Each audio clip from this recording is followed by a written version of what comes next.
Welcome to Sci-Fi Facts, where every movie hides a secret. Every scene tells a deeper story.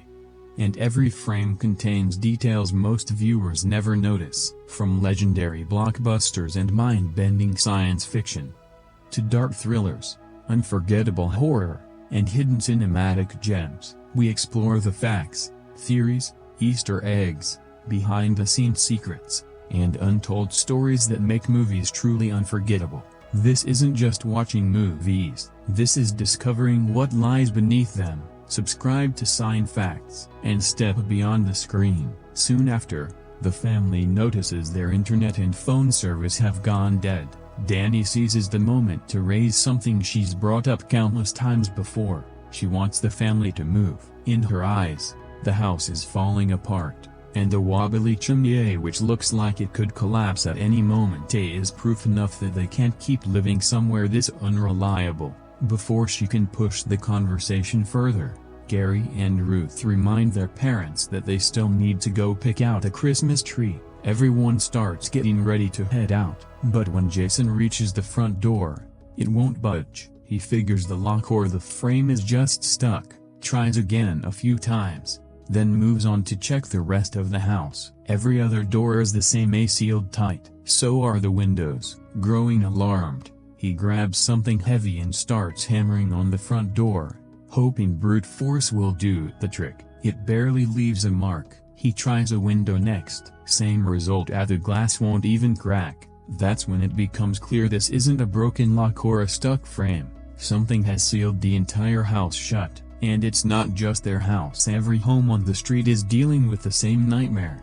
Doors and windows locked as if by some invisible force from outside. The one exception is their neighbor, Ava Adams, who happened to be outside when it all started. Realizing everyone else is trapped, she runs off to find help, and the family watches her go with a flicker of relief. At least someone made it out and might bring back answers. Still, nothing about the situation makes sense. Once it's clear there's no forcing their way through, the family stops trying and starts talking about what comes next. The conversation drifts toward their neighbors, including a guy nearby who owns a boat. They joke that once this is all over, they should throw a huge party on it. Across the street, the Richardsons have adapted to communicating with written signs held up to the window since there's no other way to talk. Theories start flying. Maybe it's the government, maybe some kind of experiment, maybe aliens. Jason doesn't have an answer, but a darker thought creeps in.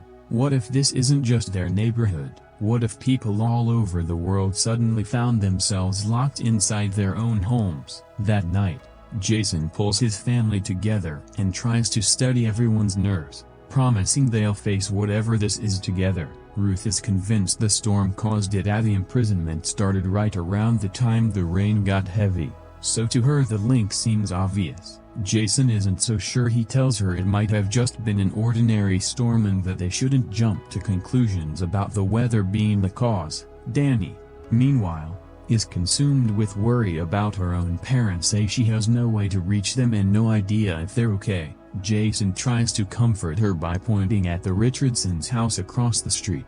If their neighbors are fine, there's a good chance her parents are safe too. Then he tells her something she didn't know. He's bought a handgun, just in case the family ever faced a real emergency. Given what's happening now, he figures that emergency has arrived. The next morning, Jason is still determined to find a way out. Back at the front door, he notices something he missed the day before. Rainwater has pooled all around the outside of the house, and everywhere it's touched seems to have sealed shut completely. He starts connecting the dots and explains his theory to Danny. Maybe the storm really is behind all this. Somehow the rain seems to be forming an invisible shell around the house, and anything it touches becomes unbreakable and impossible to open. They don't understand the mechanics, but for now, it's the only explanation that fits. Later, the family sits down for a meal, and once the initial shock wears off, they have to face the harder question of survival. There's no telling how long they'll be stuck,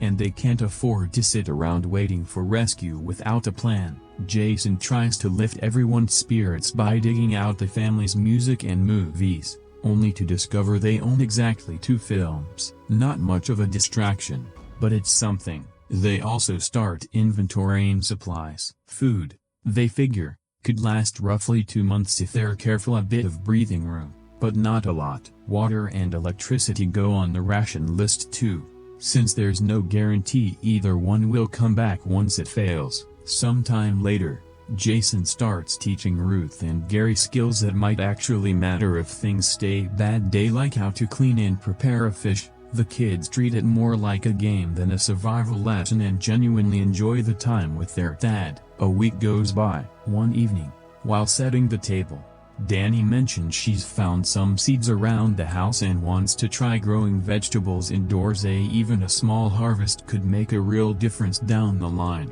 That night, talking to Richardson through the window, Jason learns the man is a dentist, a detail that quickly becomes irrelevant. Next to the news that the Richardsons have already run out of food, Jason can see how bad things are getting for them and feels sick knowing there's nothing he can do. The invisible barrier keeps the 2 houses worlds apart even though they're only steps from each other. 2 more weeks pass, and the family keeps trying to hold on to some sense of normal life. Jason dancing with the kids, inventing little games, anything to distract from their situation. Then Christmas arrives, and despite everything, the neighborhood refuses to let it slide by unnoticed. Families celebrate from inside their own homes that night, unable to visit or share a meal, but still waving and signaling to each other through the glass. The closest thing to a neighborhood Christmas they can manage. Later, Ruth spots something moving outside and is startled by what she sees as some kind of creature.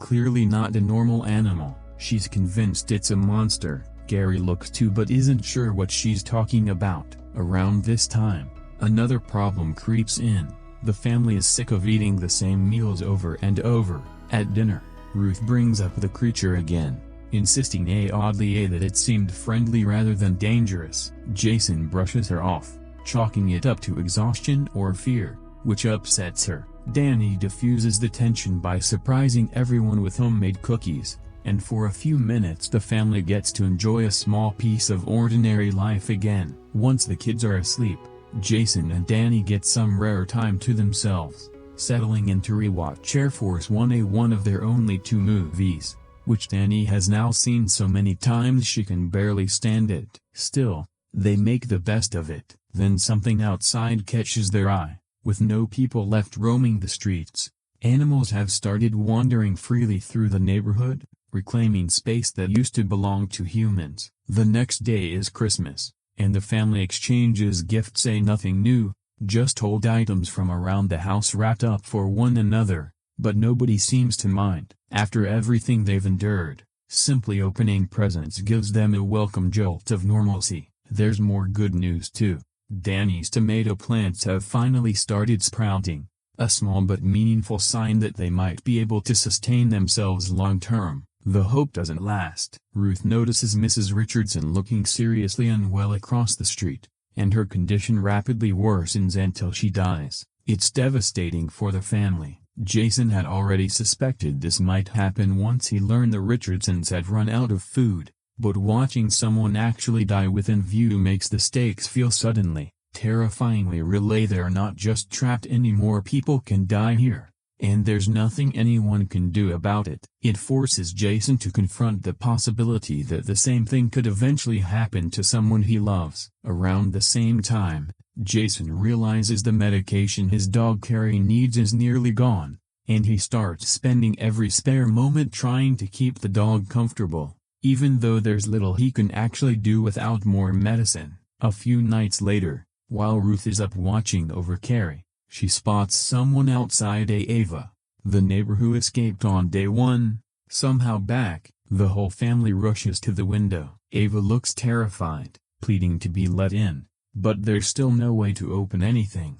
Then she starts screaming a warning that something is coming to kill them all. Before she can say more, a massive shadow looms up behind her, and a huge creature grabs her. Worse, it isn't alone. More of these things are moving through the neighborhood. The family can only watch through the glass, frozen in horror. Then a blinding flash of light washes over everything, and when it clears, The street is empty again. Ava is gone. So are the creatures. No trace remains. Badly shaken, Jason sets a new rule. No one spends unnecessary time near the windows anymore. Whatever's out there is dangerous, and he doesn't want to risk drawing its attention. Afterward, they go through the notes Ruth has been keeping on everything she's observed. She reminds them this wasn't the first creature she'd seen and insists again that at least one of them didn't seem hostile. Jason won't accept it as far as he's concerned. Nothing that looks and acts like that can be trusted,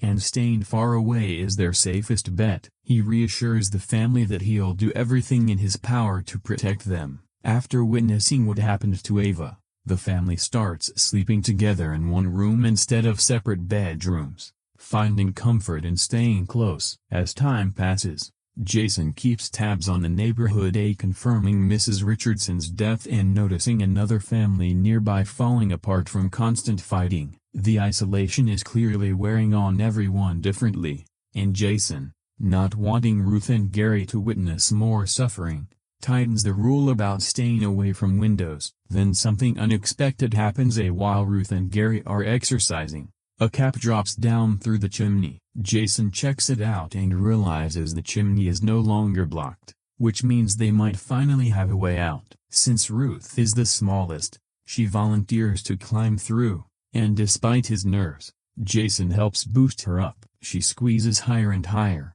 eventually getting a hand out into the open area. For a second, it looks like she might actually make it, but the opening is choked with pipes and other obstructions, leaving no room for her body to pass. No matter how she twists, she's stuck. Realizing it's too dangerous to keep trying, they carefully lower her back down. Their best shot at escape has failed. Before they can even process the disappointment, they hear Carrie crying in a way that signals real pain. The dog's condition has taken a sharp turn for the worse, and without medicine, there's nothing left to do. Jason faces the outcome he'd been dreading: no vet, no way out, no more medication coming. With the family gathered around, he tearfully uses his gun to end Carrie's suffering. The loss hits all of them hard. After months of isolation, the dog had become something more than a pet, an anchor in their small, shrinking world. Danny wants to cremate him using the chimney,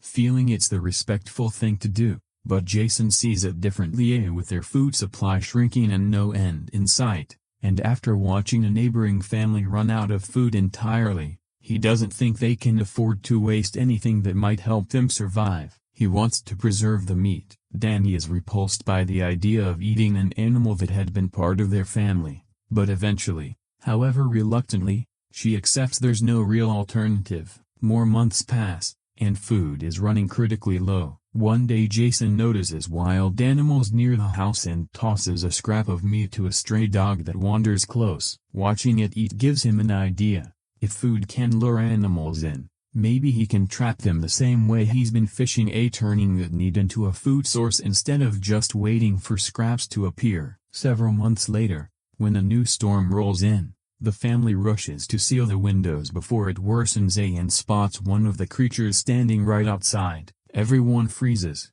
unsure whether any movement or sound might provoke it. Ruth, nearest to the window, stays perfectly still while her parents watch helplessly. After several tense seconds, the creature simply turns and walks away without approaching. Only once it's out of sight does anyone breathe again, and Ruth rushes back to the safety of her family. 3 more months pass, and the food situation turns desperate. Gary and Ruth are constantly hungry, their bodies visibly weakening, portions shrinking with every meal. When Danny realizes just how little is left, the stress finally overwhelms her and she collapses. Jason rushes to her side. It's clear now that the family isn't just hungry, they're beginning to break down, physically and emotionally. Still, Jason refuses to give up hope, promising they'll find a way through. Then Gary steps forward with something unexpected: the fish from their home aquarium, already cleaned and prepared by his own hands. He suggests they eat them rather than let them go to waste. Watching his son take initiative like that gives Jason a jolt of hope. Gary isn't just waiting to be rescued anymore, he's stepping up to help keep the family alive. Around the same time, Jason checks his bait outside and finds it's been eaten. A proof his trapping idea might actually work. He builds a homemade trap from whatever materials he can scrounge and checks it daily. Nothing, for a long while. Then, finally, success, a squirrel. It's barely any meat, but after months of dwindling supplies, it feels like a huge win. Days later, the family cooks and shares it, and for once there's something to celebrate. A proof that they might have a renewable food source after all. Jason and Danny decide they need a longer-term solution too, tearing up part of the floor to create a makeshift indoor garden in the space beneath. They plant whatever they can, unsure if it'll be enough, but at this point survival means trying everything available. Outside, conditions in the neighborhood have grown far worse, and many of the families once trapped alongside them have died of starvation, while others have simply given up. Jason and his family refuse to follow suit. Day after day, they keep hunting, growing, and preserving whatever they can, settling into a grim new routine. Then, eventually, the power goes out entirely. Nobody's shocked. They always knew it was coming, only a matter of when. From here on, everything gets that much harder. The story then jumps ahead 5 years. Gary and Ruth are no longer children. They've grown into adults, having spent nearly their entire recent lives sealed inside this one house. Outside, the neighborhood is almost unrecognizable. Empty streets, silent homes, nature steadily reclaiming what people left behind. Jason, though, is still doing exactly what he started years ago, hunting whatever wanders close and bringing it home to feed his family. His whole existence still revolves around keeping them alive. While giving Jason a haircut one day, Danny raises a concern that's been eating at her. Gary has grown angrier and more frustrated as he's aged. Being trapped as a child was one thing, growing into an adult without ever experiencing the outside world is another entirely. Meanwhile, Jason keeps refining the systems he's built over the years, upgrading his traps so they automatically pull captured animals straight into the house. Just one more example of how thoroughly the family has turned their home into a survival machine. A few days later, Danny notices the house itself is falling apart, cracks spreading, sections of the structure shifting. Jason isn't surprised. 5 years of near-constant rain have soaked into the ground, and he believes the foundation is slowly giving way, possibly even sinking. Even if they keep finding food, the house that's protected them all this time might not hold much longer. Later, Jason calls everyone into the garage to reveal a project he's been working on quietly. He's gotten their old car running again. Gary can't see the point,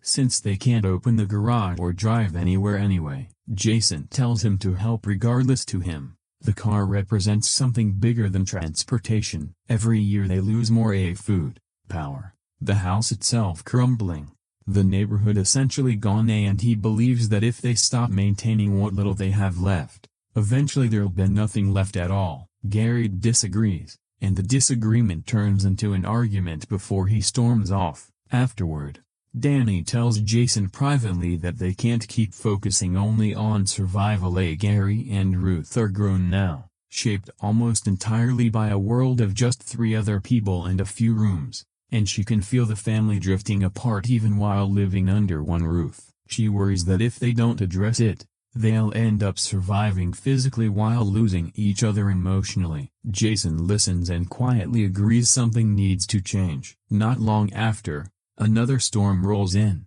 and the family goes through their well-worn routine of sealing up the house. But this time, while they're busy preparing, someone notices movement outside. One of the creatures, standing in the rain. Then something nobody expects happens. The front door, sealed for years, begins to open. Jason immediately signals everyone to hide, and the family scatters through the house as the creature steps inside and pushes the door fully open behind it. It moves from room to room, unhurried but methodical, almost as if it knows people are hiding somewhere. Wherever it passes, an intense cold follows, and the freezing air starts killing the plants Danny has spent years cultivating. Leaves shriveling, the little garden collapsing right in front of her. Devastated and furious, she quietly asks Jason for the gun. He hesitates as the creature keeps searching, getting dangerously close to their hiding spots. Then it suddenly reacts to a sound from outside,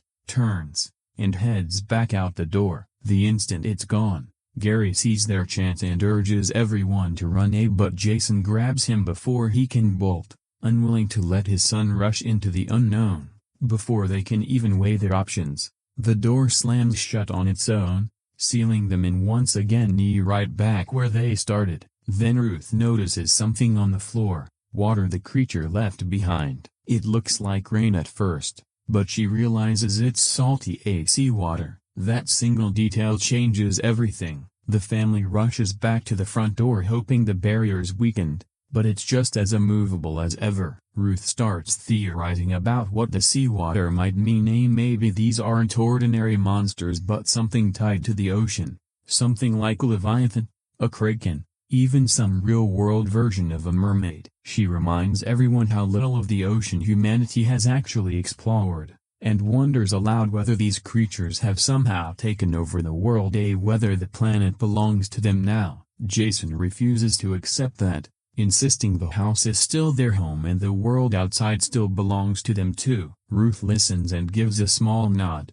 though clearly unconvinced. Things keep getting worse. Danny checks the garden and finds the damage is worse than she first thought. How the seawater has contaminated the soil, and nearly everything she's worked so hard to grow is dying. Years of effort wiped out in moments. Before they can process it, one of Jason's automatic traps triggers, hauling a squirrel inside. When Ruth approaches it, the terrified animal lashes out and scratches her badly. She screams, and Jason and Danny rush over, alarmed by the wound. Jason kills the squirrel before it can strike again. At first they assume the injury will heal on its own, but by nightfall it's clearly infected, and the family's medical supplies already stretched thin after years of isolation don't include antibiotics. Jason and Danny do what they can to clean the wound and keep Ruth comfortable, but her fever keeps climbing. By morning, Jason has reached his limit. Years of staying calm,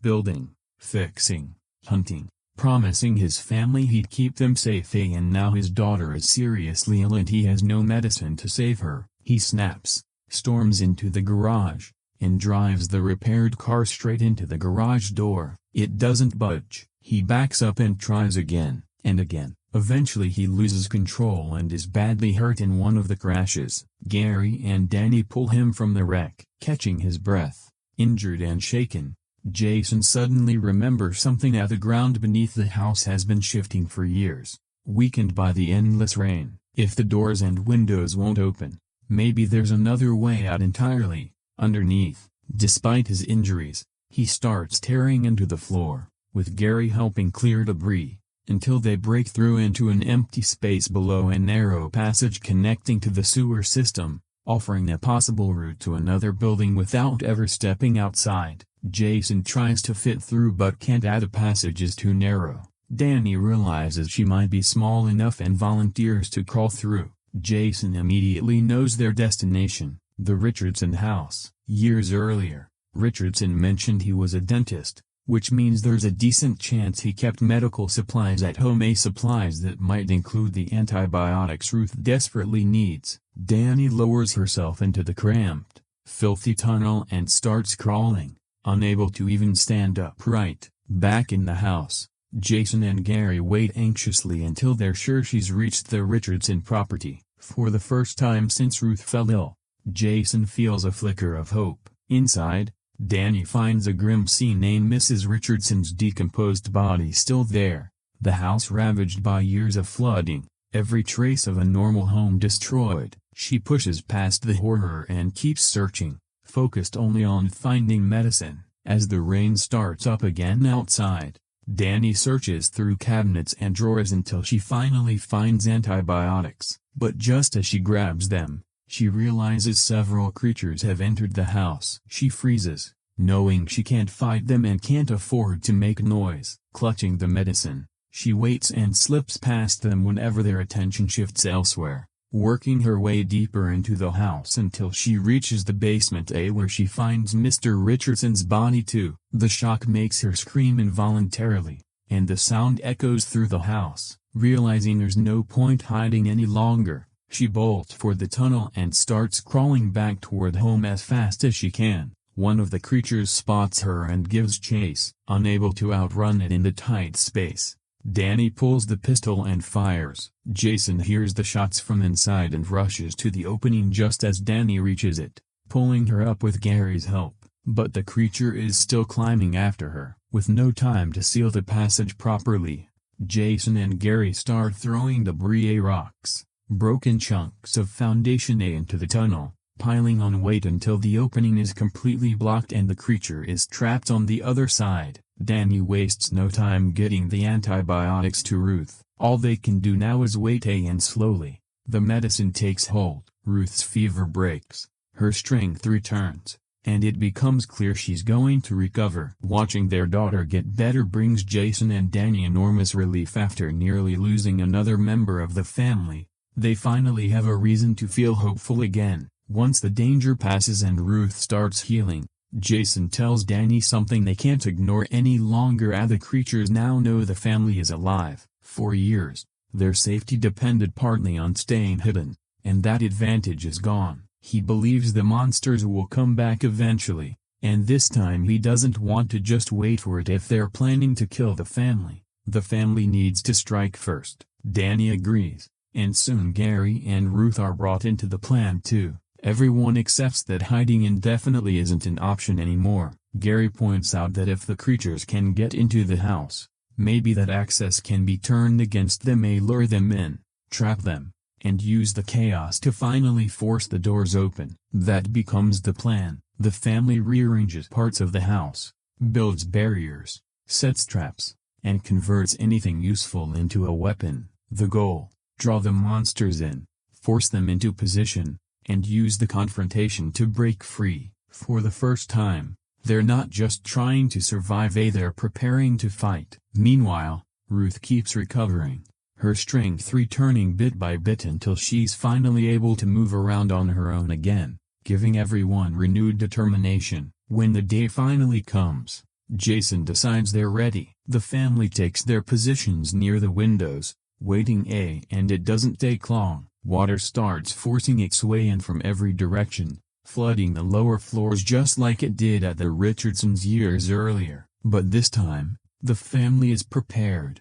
Nobody panics, everyone sticks to the plan. As the water rises, Danny spots a creature and throws a homemade explosive at it, setting it aflame, but instead of retreating, it charges. Jason throws a spear and misses, then grabs another and manages to wound it badly. Even hurt, it keeps coming, so the family retreats upstairs, luring it toward the storage area where the next phase of the plan waits. All four of them attack together once it arrives, driving more spears into its body while ropes already rigged to the car tighten around it as it struggles. The harder it fights, the tighter the ropes become, until its own weight and momentum drag it down into the flooded lower level, completely trapped. For the first time, Jason has one of these creatures entirely at his mercy. He steps forward, demanding it open the door for them, but Truth stops him before he can go further, warning that killing it could cost them their only chance at freedom. Jason pauses and looks more closely. The creature isn't attacking anymore, it's afraid, genuinely afraid. Ruth's old claim comes back to him, that at least one of these things was never dangerous, that some of them might be peaceful. He dismissed her for years, but standing here now, he starts to understand. Maybe they're not all the same, maybe this one never meant them harm. He lowers his weapon, pulls out his knife, and cuts through the ropes instead of ending its life, then tosses the knife aside to show he's done fighting. For a long moment, nobody moves. The creature gets back on its feet, looks at each of them in turn, and instead of attacking, it turns and walks to the front entrance. With barely any effort, it opens the door. The barrier that held them prisoner for years is finally broken, and one by one, the family steps outside for the first time in years. But their freedom is short-lived. Several enormous creatures immediately surround them, and before Jason can react, the family is captured. It looks as though escaping the house has only led them into greater danger until the creature Jason spared appears and, without attacking, communicates with the others somehow. They release the family at once and quietly disperse. Jason finally understands. By sparing one of them, his family earned mercy in return. As the danger fades, they look back at what's left of their home, nearly swallowed by the ground, just as Jason had feared. But something else has changed too. The rain has finally stopped, the sky calm for the first time in years. Looking around at the ruined town, they see nothing but abandoned homes and an empty neighborhood. Everyone who once lived there is gone or dead. With nothing left to stay for, the family gathers whatever supplies they can salvage from the surrounding houses: food, tools, equipment, and finds a boat. They load it up and sail away from the wreckage of their old life, uncertain what's out there but finally free to look for it. As they travel, Ruth reflects on everything that's happened. Their survival, she realizes, ultimately hinged on one decision: choosing not to kill the creature. If Jason had ended its life, the others likely would have killed the whole family in return. She also comes to a new understanding.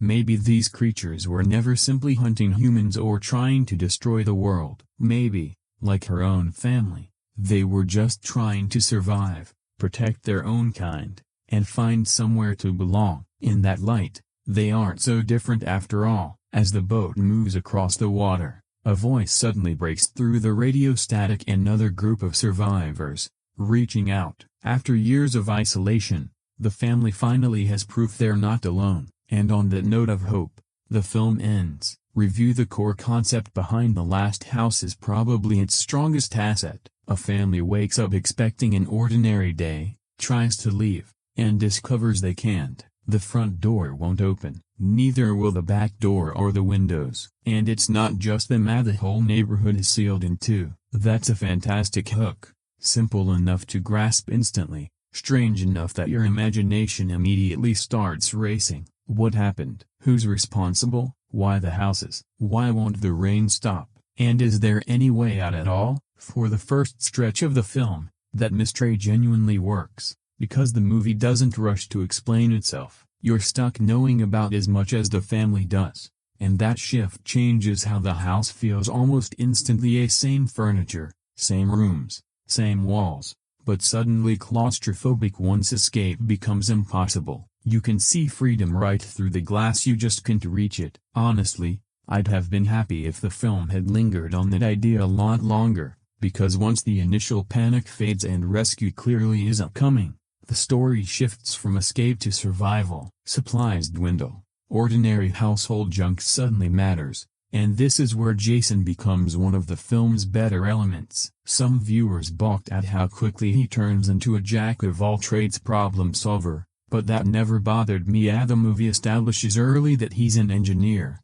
so of course he's the one staring at spare parts wondering what he can build. Watching him improvise is genuinely engaging, far more compelling than everyone sitting around waiting for disaster. The trouble starts once the timeline stretches out. This family isn't trapped for days or weeks, it's years. And once the film commits to that, the logistical questions pile up fast. Where's all the food coming from? How is any of this being maintained? Where's the soil for their garden originating from? What happens to waste? What about medicine, or equipment that inevitably breaks down? How is the power still running years later? And if it is, someone out there must be keeping the grid alive. So why hasn't anyone figured out what's happening to all these trapped families? But if society really has collapsed, why would infrastructure still be functioning at all? The film never quite nails down an answer solid enough to hold that weight. Smaller inconsistencies stack up too. The endless rain doesn't always track logically with its supposed effects. Doors and windows can apparently seal themselves shut or self-repair, yet a chimney somehow becomes a viable escape route, which raises the obvious question of why that opening plays by different rules. Widen the lens even further, and the concept gets shakier still. Did literally nobody on Earth have a window cracked open when this began? What about apartment buildings, balconies, high-rises, homes mid-construction? A film doesn't need to answer every wild hypothetical a message board could dream up. Nobody's asking for a 40-minute lecture on residential architecture, but the central premise does need to be sturdy enough that these basic questions don't immediately poke holes in it. Here, sometimes it isn't. There's also a sense that the script bends its own rules when convenient. That's the risky part of building a mystery like this. Not knowing anything is exciting at first, but once the movie starts revealing more, you expect clarity to follow. Instead, the opposite often happens as the creatures show up.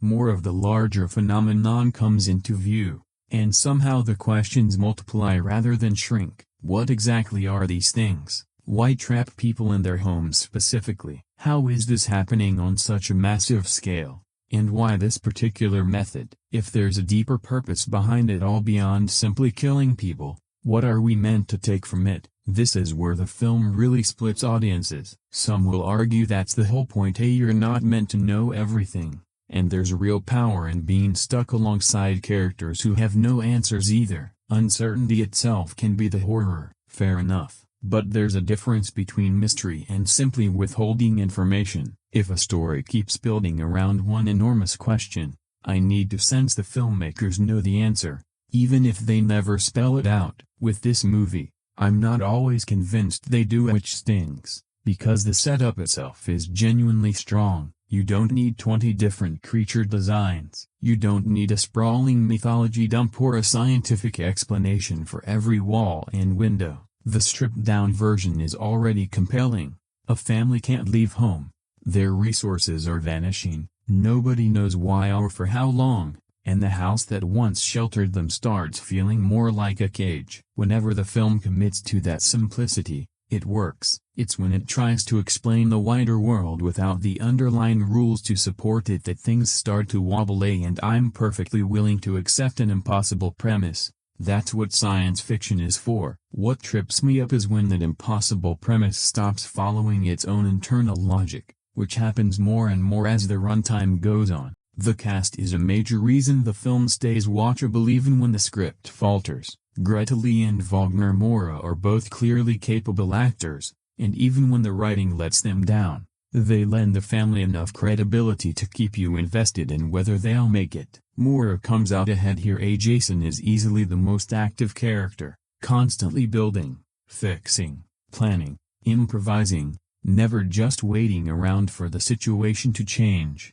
And that keeps things moving. The criticism about his sudden survival gadget expertise never bothered me much, since the character is explicitly an engineer and of course he's the one looking at spare parts and thinking about what he can rig up. What doesn't land as consistently is the family itself, which is a real problem given how much the movie depends on you buying these relationships. We're supposed to believe these people have endured years together, hunger, fear, boredom, illness, constant emotional strain, and that should be the emotional backbone of the film. Sometimes it is. There are scenes where the parents genuinely feel like two people trying to keep their kids alive while barely holding themselves together, and when the movie slows down enough to let that breathe, it works. Other times the family chemistry feels oddly flat. You know they're related because the script tells you so, not because you feel it. There are stretches where they come across more like four characters sharing a house than people who've spent years actually loving each other, and when the emotional stakes are supposed to carry so much weight, that gap matters. If I don't fully believe these people care about each other, every sacrifice and hard decision loses some of its punch. The kids are probably the weakest link in the writing. Some viewers found their behavior realistic. Kids do make dumb, impulsive choices, especially under extreme stress, and there's a lot of room to forgive that. But there are also moments where they feel less like real children and more like convenient plot devices, generating problems purely because the story needs its next beat. There's a meaningful difference between a believable childhood mistake and a character doing something absurd just to force the plot forward. The chimney escape attempt is a good example, and you understand why desperation might push a family toward a risky plan, but sending a child into a completely unknown environment outside is such an extreme leap that instead of worrying what happens next, you start wondering why any parent would agree to it. Once you're asking that question, the tension deflates. Greta Lee's performance is fairly divisive too. Some viewers found her grounded and believable as a mother holding everything together. Others thought the character came across flat or hard to connect with. I suspect the issue is less about her acting and more about what the script gives her to work with. Moore has a clear, active function throughout. He's always doing something. Lee's character leans more heavily on emotional material, so if the family drama isn't landing for you, there's less for her performance to grab onto. There's also a smaller, more scattered criticism about inconsistencies in Moore's accent across scenes. Not something every viewer picked up on, but distracting for those who did. That's sort of the story of this whole film. A lot of small issues that, once you start noticing, become hard to unnotice. The bigger issue is character development over time. Years of isolation should reshape people completely. Relationships, personalities, habits, the way children see their parents. The film gestures at some of that, but rarely with the depth the timeline deserves. It often leans on a montage to tell you people have changed rather than letting you actually feel that shift happening. That's a missed opportunity, because the setup practically begs for rich character drama. Imagine being unable to walk away from someone for years and no cooling off, no work, no school, no privacy. Just the same people and the same walls day after day. That should generate real emotional tension, and it occasionally does. The pandemic parallel is obvious here too. The film clearly taps into that same feeling of confinement and routines losing meaning. Even if the stakes here are far more extreme, people get restless, make irrational choices, let small disagreements balloon because there's no escaping them. The house starts feeling smaller even though nothing about it has physically changed, which does make some of the family's more erratic behavior easier to understand. Nobody's perfectly rational under survival pressure, hunger, fear, and years of uncertainty. Even smart people crack, so not every irrational moment is automatically bad writing. Some of it just feels human. The real issue is knowing where believable human irrationality ends and screenplay convenience begins. And the film doesn't always draw that line well. The family drama is where viewers seem to split hardest overall. Some found it the emotional core of the entire film. Genuinely invested in Jason, his wife, and the kids, finding the story surprisingly heartfelt, with the creatures almost secondary to watching this family hold together. Others wanted far less domestic conflict and far more monster action. Both reactions make sense, honestly, because the film itself never fully commits to which story it wants to be: a family drama with a sci-fi threat looming over it, or a sci-fi survival thriller that spends too much time on domestic conflict. Depending on your answer, the exact same scene can feel essential or like it's wasting time. Then there's the animal material, which is where things get genuinely uncomfortable. The film clearly wants to explore how humans treat other living creatures. Themes of compassion, survival, nature, and the idea that the planet doesn't belong exclusively to us. That's one of its clearest through lines. We're not alone here. Animals matter, and how we treat other life says something about who we are. I understand why animal suffering factors into that thematic goal, but that doesn't mean every viewer will be comfortable watching it. Some found those scenes upsetting enough to stop watching entirely. And that's worth flagging clearly. If you're sensitive to animal cruelty, this movie can be a genuinely rough watch. It's an odd choice, using that discomfort in service of a message about compassion, and whether it actually works is going to be intensely personal. The underlying theme is clear enough: practice empathy, care for others, don't treat nature as something that exists purely for our use. Recognize that every living thing shares this world. Good ideas, whether the film develops them with enough care, is inconsistent. Sometimes it lands, other times you feel like you are connecting the dots only after the credits roll. That's ultimately where I land on the characters and emotional through line. The actors consistently outperform the material. Moore brings real energy, Lee provides emotional grounding, and there are moments where this family feels genuinely vulnerable and worth rooting for. but the script doesn't always give them the depth to justify how much time we spent in their company. And for a film essentially locking us in a house with one family for years, that matters. You don't just need to believe they can survive together, you need to believe they actually belong together. Visually, though, the film is a lot stronger than the writing sometimes deserves. Whatever criticisms apply elsewhere, the atmosphere isn't really one of them. The house feels like a genuinely convincing place to slowly lose your mind in. It starts out looking like an ordinary family home, made familiar rooms, familiar light, but the space transforms as the situation worsens. Plants creeping further in, everything feeling wetter, stranger, more enclosed. Given how much time the film spends in one location, that visual evolution really carries weight. If the house had looked identical for 2 hours straight, the film would have been exhausting to sit through. Instead, the production design keeps giving it a slightly different character as time passes, sometimes shelter, sometimes greenhouse, sometimes prison, and eventually almost like an extension of whatever's happening outside. The cinematography holds up well too, with shots involving rain, water, and light that look genuinely striking given how bleak the underlying story is. The lighting does a lot of narrative work on its own,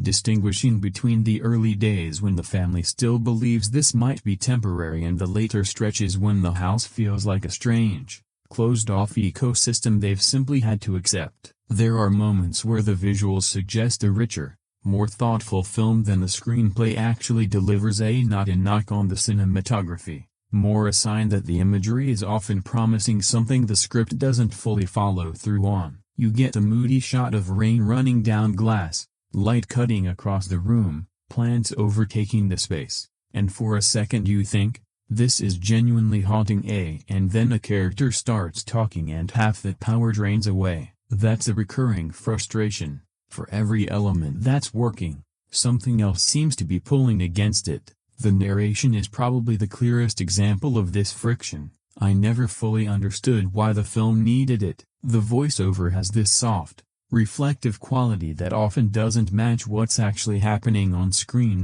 Moments of real horror undercut by narration that sounds like it belongs in a quiet domestic drama, which doesn't heighten the emotion so much as leave the tone feeling slightly off. Stranger still, the narration occasionally seems to contradict what we're shown. At one point we're apparently told certain neighbors are dead, only to then see them very much alive. Maybe there's an intended layer of unreliability or timing confusion there, but the film never makes that clear enough. So instead of wondering why is the narrator contradicting the visuals, you end up wondering if it simply slipped through the edit. That's not where you want an audience's attention drifting. The score has a similar issue. When the film leans into silence and ambient sound, that feeling of total isolation from the outside world, the mood lands beautifully. Rain becomes part of the soundscape, quiet becomes uncomfortable, and you start listening for small noises because the film has trained you to expect something.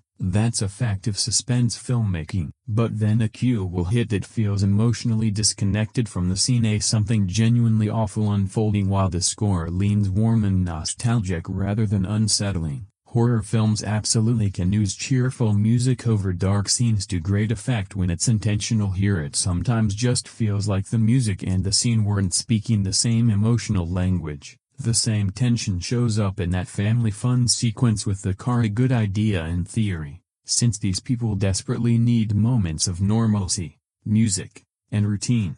But the execution feels a little too engineered, more look how quirky and human we are than a genuinely spontaneous family beat. It might land for some viewers, for me it read as staged. The dialogue suffers from similar pacing issues, and this is probably where the direction and editing hurt the actors most. Conversations frequently move too fast. Someone delivers an important line, immediate reaction, cut, next line, cut again. Nobody's allowed to sit with anything. Real people, especially in crisis, don't respond instantly with the perfect next sentence. Sometimes they stare blankly, sometimes they have no words. Sometimes they ask someone to repeat themselves because they can't quite process what they just heard. Those pauses are usually where a performance becomes believable, and the film rarely allows for them. I don't think the actors were giving weak performances so much as the movie kept cutting away before they had room to fully deliver one, and that's an important distinction.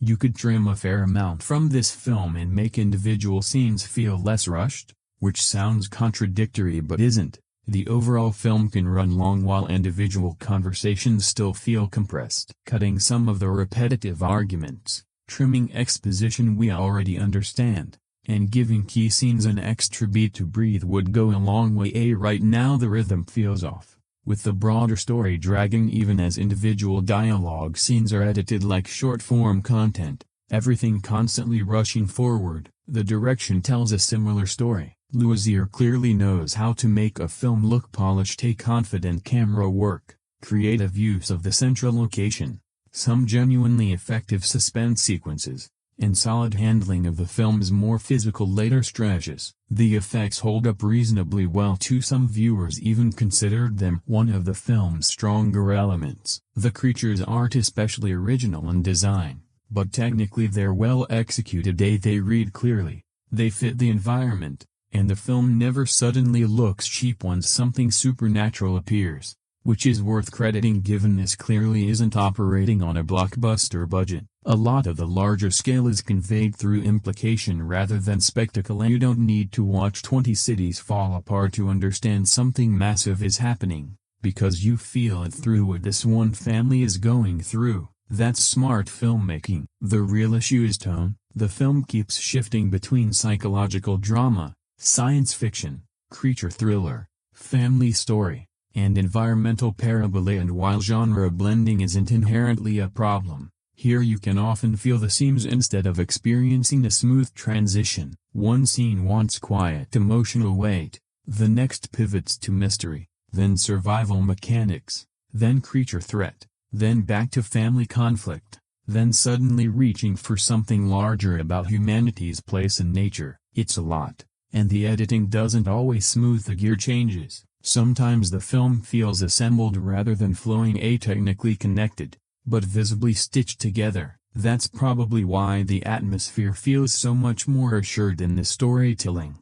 The rain, the confinement, the shifting environment, the eerie stillness, the sense of something watching, all of that consistently works. The narrative construction is far less confident, over-explaining in places where mystery would serve it better while refusing to clarify things that genuinely need it, rushing conversations while letting less essential scenes linger, giving strong actors quiet moments only to keep cutting through them, building striking visual metaphors and then burying them under dialogue that exists purely to explain plot. That contradiction defines the film's craft. There are moments where I genuinely thought, this is really well made, and minutes later I'd be wondering why a scene was cut the way it was. It can look expensive and feel clumsy in the same breath, build tension through lighting and then undercut it with narration, deliver a beautiful image and immediately follow it with dialogue that sounds purpose-built to explain a plot rather than reveal character. The craft is undeniably there, the cinematography, the location work, the lighting, much of the sound design, the production design, but those elements are constantly pulling the film forward while the writing and editing tug it sideways. Honestly, that tension is probably why I stayed engaged even as the story started losing me. Even when I wasn't buying what the film was saying, I still wanted to keep watching it. The pacing is one of those areas where the split in audience reaction makes total sense, because the film somehow manages to feel both too slow overall and too rushed within individual scenes. Most complaints center on the first half, which is largely the family adjusting, arguing, figuring out what they can and can't use, and watching the house change around them. If you're into that kind of slow burn survival setup, there's plenty to appreciate. A time to sit with the mystery, that unsettling not knowing, the house growing more oppressive the longer they're inside it. But if you're waiting for the horror elements to really kick in, that first half can feel very long, especially given the film runs nearly 2 hours and there are stretches that feel like the story is deliberately holding the creatures back simply because it hasn't decided when to introduce them. That points to the larger genre balance issue. What exactly is this movie? A horror film, sci-fi survival story, family drama, psychological thriller, creature feature. It shifts between all of them depending on the scene, and your expectations going in largely determine whether that variety feels exciting or frustrating. Anyone expecting a straightforward horror film based on the marketing will likely be disappointed. There isn't much traditional horror here. It's not built on jump scares. It's not constantly trying to frighten you.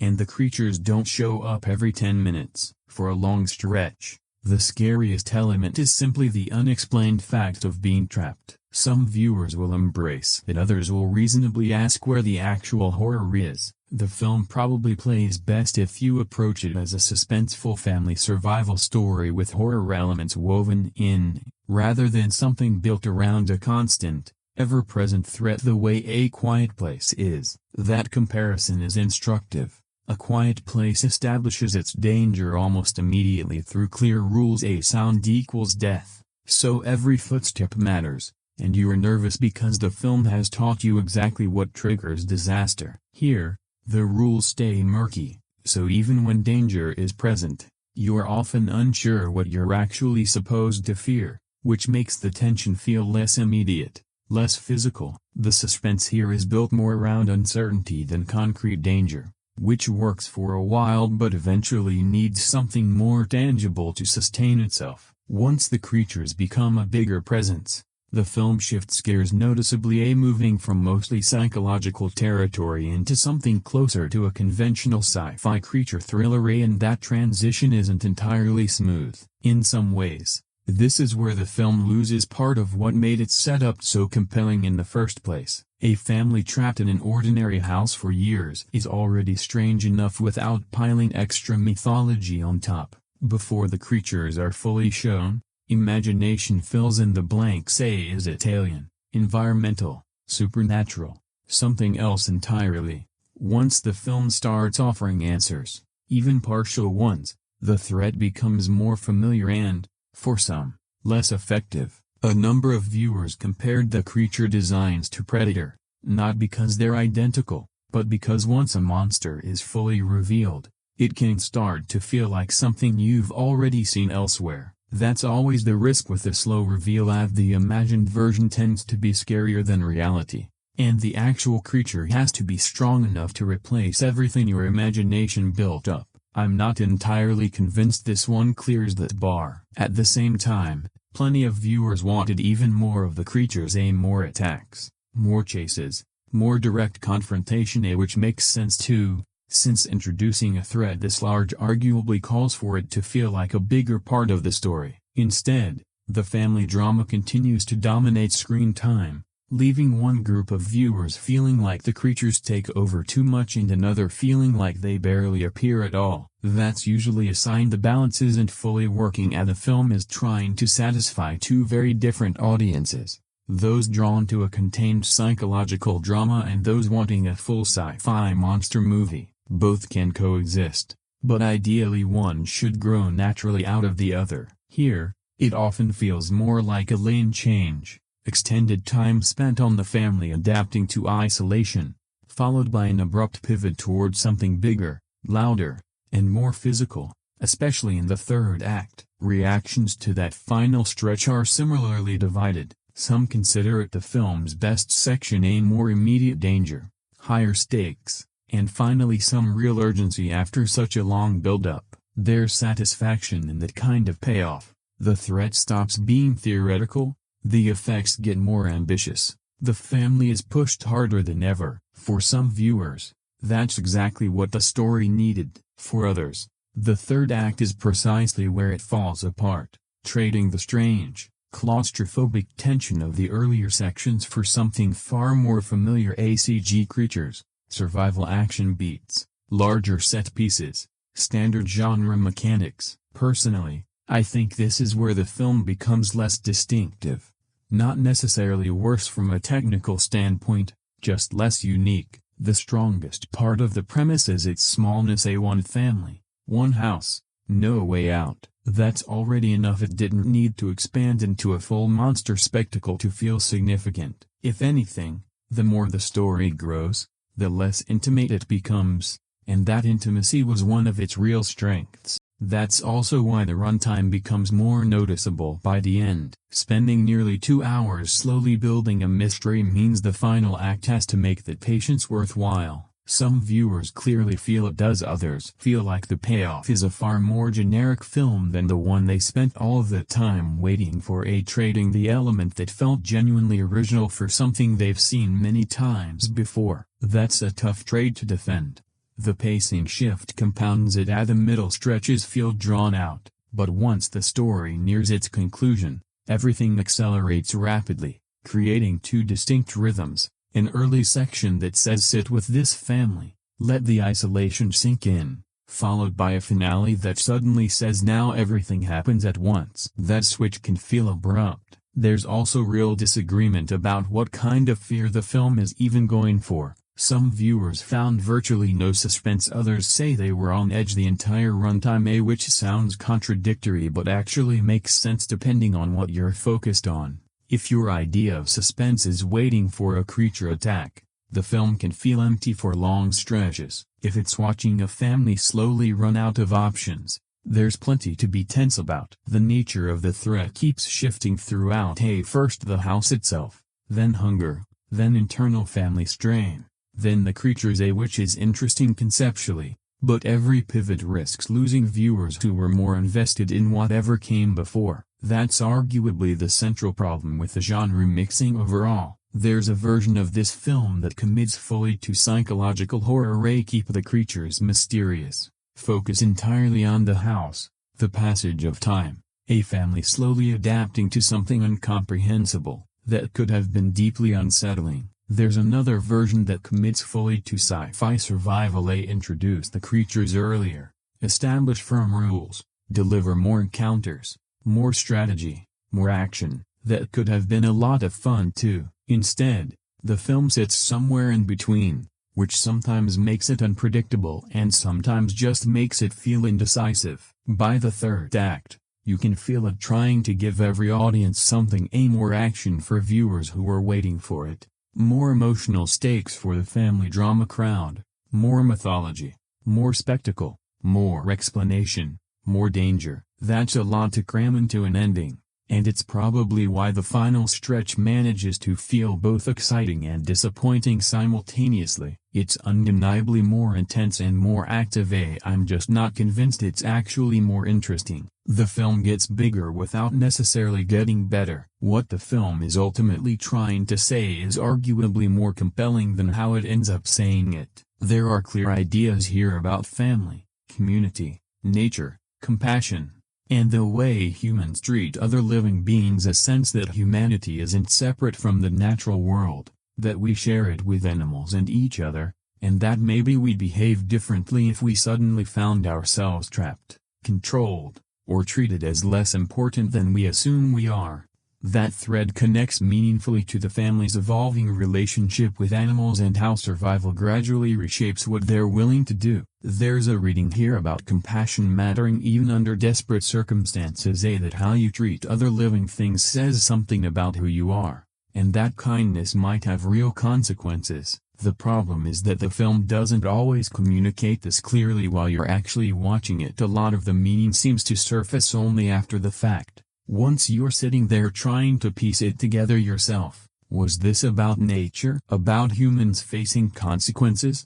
About coexistence, family, plain and simple, some kind of moral test? That ambiguity isn't inherently a flaw. I generally like films that leave room for interpretation rather than spelling out their themes outright. But there's a real difference between leaving space for the audience and leaving them to assemble the entire film on their own. This one comes uncomfortably close to that second category, which brings us to the ending. This is where the film is going to lose a significant portion of its audience. Some viewers genuinely loved it, finding it hopeful, emotional, even satisfying in its own strange way. Understandable, given how much suffering the family endures throughout. There's real emotional release in the idea that all that pain might lead somewhere other than total destruction. And if your investment is primarily in the family's fate rather than the mechanics of the mystery, that may be more than enough. You don't necessarily need every creature explained or a diagram of how the houses were sealed. You just want to know what it all meant for these people,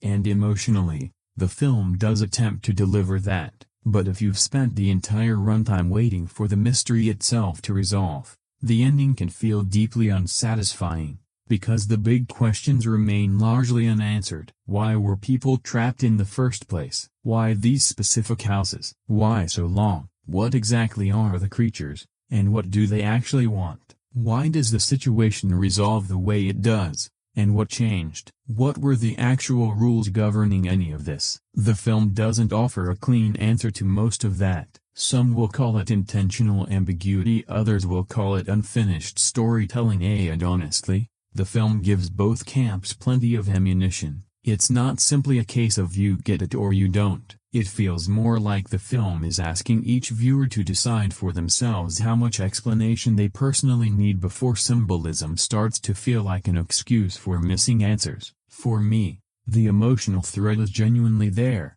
but the logical payoff is much weaker, and that's a difficult combination in a story that spends so much time building mystery. Nearly 2 hours of why is this happening can't be fully resolved by maybe it's about compassion. A theme can support an answer, but it can't entirely substitute for one. There's also a real possibility the ending is deliberately leaving room for a sequel. I can absolutely see how this concept could expand into something larger. There's a whole unexplored world here, the nature of the creatures, what happened to everyone else, how this phenomenon actually functions, whether humanity took anything away from it. The sequel potential is obvious, and a follow-up could genuinely make this first film feel richer in hindsight, but I'm not fully comfortable defending an ending on the basis that a future installment might explain things later. This film still needs to work on its own terms right now. A sequel can add context it shouldn't be required to finish the job the first film left incomplete. Expectations end up shaping the experience of The Last House more than usual,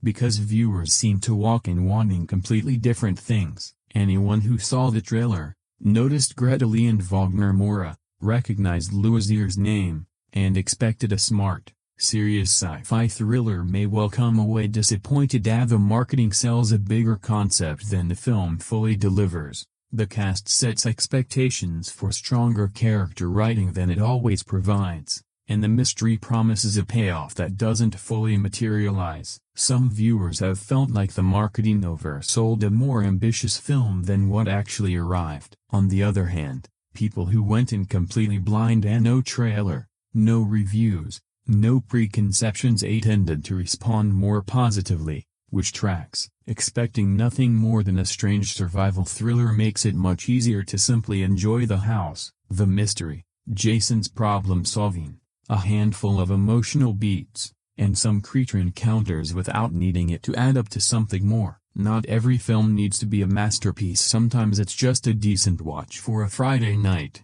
something to enjoy without dissecting every detail. If that's your approach, this film works reasonably well. Strong visuals, a capable cast, an unusual concept, and enough tension to carry most of the runtime. You can absolutely watch and enjoy it without dwelling on the window logistics. But that's also part of the problem. The film keeps inviting scrutiny. The setup invites questions. The extended timeline invites questions. The creatures invite questions. The ending practically demands them. Telling audiences to simply switch their brains off doesn't fully fit a film that's clearly aiming for more than pure disposable entertainment, at least in stretches. That's probably why the criticism has been so pointed, not because the film has nothing going for it, but because it clearly does. A strong cast, an interesting premise, effective atmosphere, engaging survival mechanics, some genuinely resonant emotional ideas,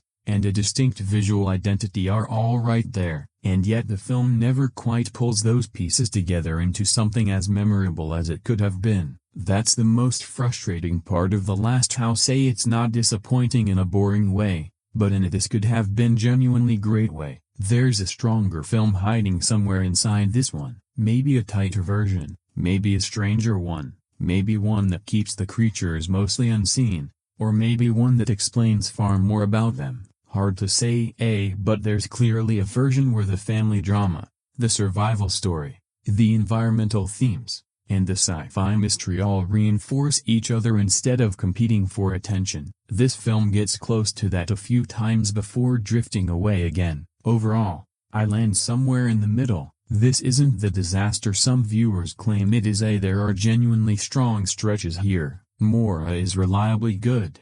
Lee has some standout moments. The house itself is used thoughtfully, and the atmosphere consistently pulls its weight. Even while I was questioning the internal logic, I still wanted to see where the story would go, and that counts for something. But I also can't overlook how many opportunities the film leaves on the table. The pacing is uneven, and that unevenness ultimately keeps a genuinely promising premise from becoming the film it clearly had the potential to be.